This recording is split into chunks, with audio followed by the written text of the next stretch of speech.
I like to suggest 3 ways that you can push through and keep pushing through if you want to climb and achieve that high place, that summit, that output or that outcome that you're seeking.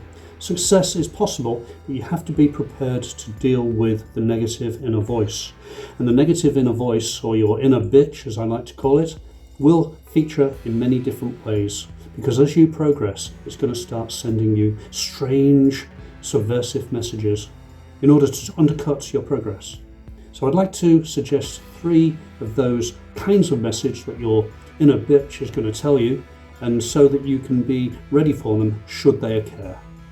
I've drawn an analogy between wishing to succeed and pushing through and breaking from old traditions and ways with being addicted.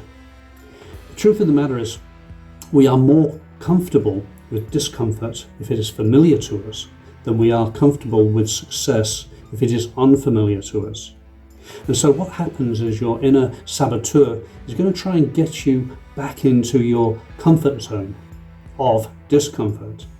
So from here on, I'm going to refer to this place as your discomfort zone. And bear in mind that your discomfort zone is that zone of familiar things.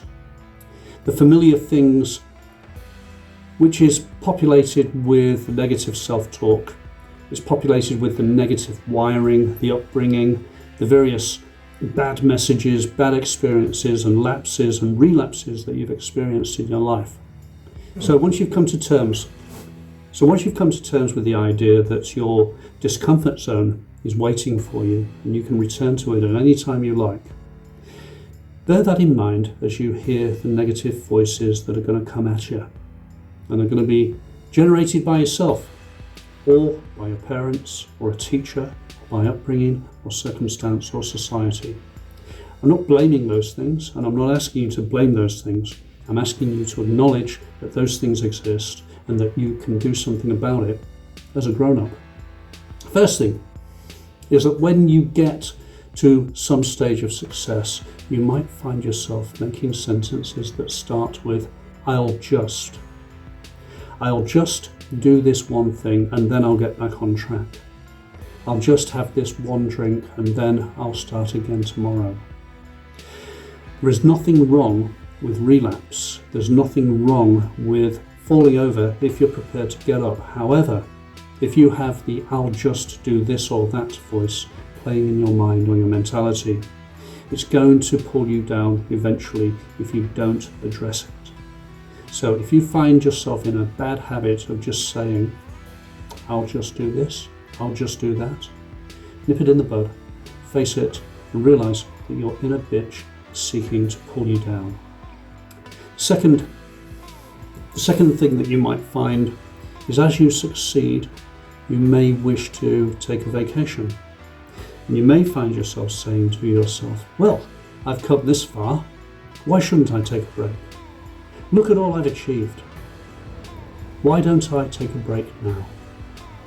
Well, the truth of the matter is that is your inner saboteur talking again, because your inner saboteur knows that if you lapse or relapse enough, you're going to fall back into old ways.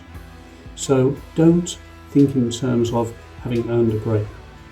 What you should be thinking of earning is the success that you're seeking.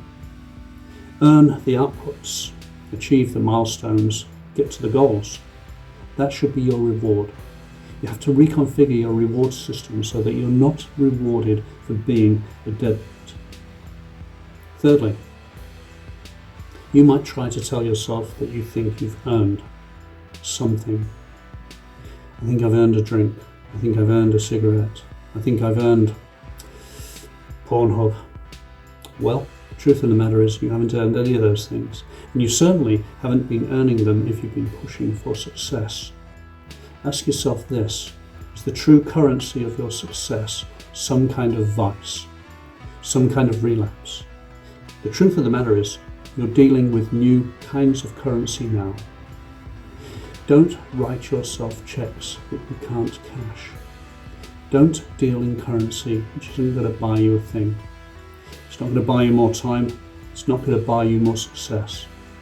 If you start relapsing and dealing with the negative, horrible, nasty habits that put you where you are now, well, your success is going to slip further away.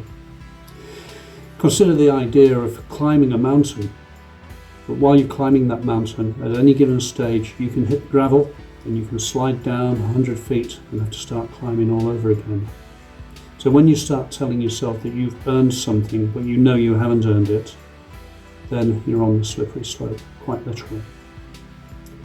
So let's get ourselves tied in and wired in to the idea that this is not going to be an easy journey.